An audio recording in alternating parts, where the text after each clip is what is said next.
투자 원칙에 대해서 우선 말씀드릴 건데요. 그 전에 투자의 위험성을 한번 말씀드리겠습니다. 제가 항상 이제 강연할 때 투자의 위험성 중에 도미노식 투자에 대해서 그 위험성을 좀 말씀드리는데요.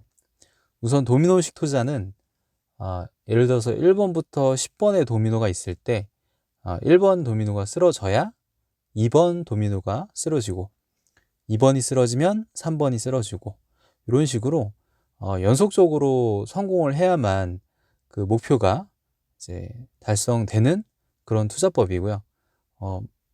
그 연속적으로 쓰러져야만 더 큰 수익을 얻을 수 있고, 그리고 이제까지의 수익을 모두 모아서 한 번에 다음번 그 투자에 다 소위 말하는 몰빵을 하는 거죠.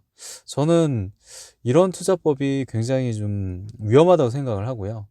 이렇게 이전의 모든 투자를 다 성공을 다 넣어서 해야만 하는 그런 투자는 굉장히 좀 좋지 않은 투자라고 생각하고, 저도 마찬가지로 이제까지의 뭐 성공을 다 이제 끌어넣어서 다음번 성공을 위해서 이제 올인하는 이런 그 투자는 정말 해본 적도 없고 앞으로 할 계획도 없습니다. 그래서 여러분들도 혹시 내가 하려는 투자가 이런 투자하고 좀 유사한 그런 방식이지 않나, 그런 걸 한번 좀 생각해 보셨으면 좋겠고요. 저의 이제 투자 원칙 세 가지 한번 말씀드려 볼게요.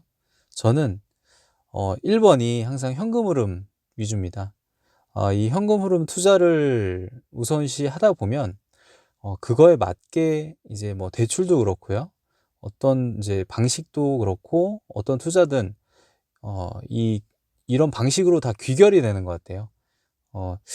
제가 이제 다른 강연에서 말씀드렸던 뭐 대출 받을 때 저는 원리금 균등 방식하고 고정금리 방식을 선호한다고 말씀드렸었는데, 사실 그런 부분 때문에 금리가 굉장히 많이 오른 상황에서도 저는 별로 이제 금리에 대한 영향은 없었습니다. 그런 그 방식을 항상 고수를 하다 보니까 이제 현금 흐름 그 위주의 투자법에 가장 이제 적합하게 그렇게 좀 이제 진화하지 않나 이런 생각이 들고요.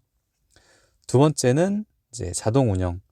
이거는 당연히 제가 이제 지금 직장 생활을 하고 있기 때문에 저 없이도 운영될 수 있는 그런 그 시스템이 있어야만 한다고 저는 생각하고, 투자도 마찬가지로 그런 그 자동 운영이 되는 그런 방식으로 좀 계속 이제 하고 있습니다. 그리고 마지막으로 통제력 부분인데요. 통제력은 사실 그 내가 얼마만큼의 통제력을 가질 수 있느냐, 그 부분을 좀 많이 중시를 하는 편이고요. 사실 시장 상황을 모두 대응할 수 있다는 거는 사실 말이 안 되죠. 모든 시장 상황을 통제할 수 있는 건 말이 안 되고, 제가 봤을 때 어느 정도, 그 어느 정도라고 하면은 정말 뭐 미미하다고 하더라도 이제 내가 통제할 수 있는 부분이 이제 있다면, 그거를 또 크게 키워 나갈 수 있다면, 그 가능성이 있다면 그건 통제력이 있다고 저는 생각을 하고요.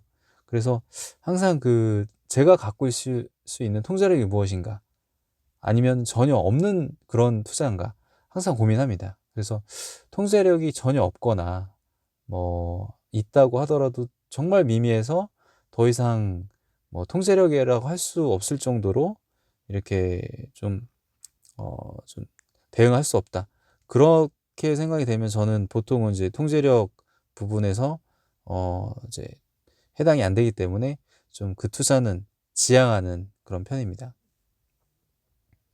이건 제가 그 예전에 이제 투자 원칙을 세울 때 이렇게 적었던 그 문구인데요. 저는 보통 뭐 그렇게 깔끔한 이제 이런 종이에다가 이렇게 적진 않고요.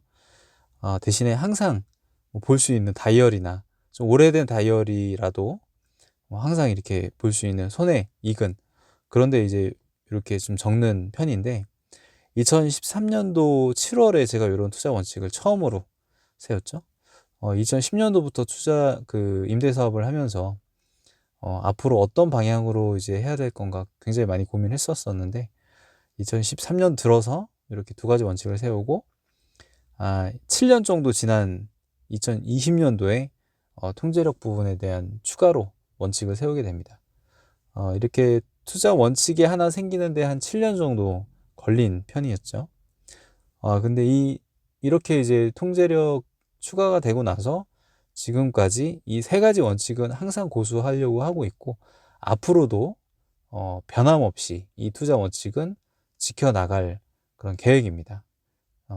그렇기 때문에 이 투자 원칙이라고 하는 거는 사실 제가 안정적일 때보다 오히려 좀 흔들리고 뭔가 이제 이 방향이 아닌가 그런 의구심이 들 때, 그때 저를 굉장히 많이 잡아주는 그런 이제 힘이 됐고요. 특히나 이제 자산이 급등했던 2020년부터 21년 그 사이에 굉장히 많이 제가 흔들렸었죠. 저는 10년 이상 이런 방향으로 투자를 지속했는데 과연 이게 맞는 것인가? 뭐 사실 그때는 이제 뭐 부동산 뉴스나 이런 걸 일부러 안 보려고 노력을 했어요. 그런 걸 보다 보면은 저도 모르게 내가 잘못된 건가? 저도 그런 확신이 그렇게 크지 않고, 이제 다른 사람들을 봤을 때 이 자산이 너무 늘어나는 그런 그 폭이 워낙 크고 이러면 정말 흔들릴 수밖에 없습니다. 그럴 때 나를 잡아주는 게 이 투자 원칙이고요. 항상 강조드리지만 자신의 투자 원칙은 항상 세우고 최소한 5년 이상은 고수할 수 있는 그런 투자 원칙을 세우시는 것을 추천드립니다.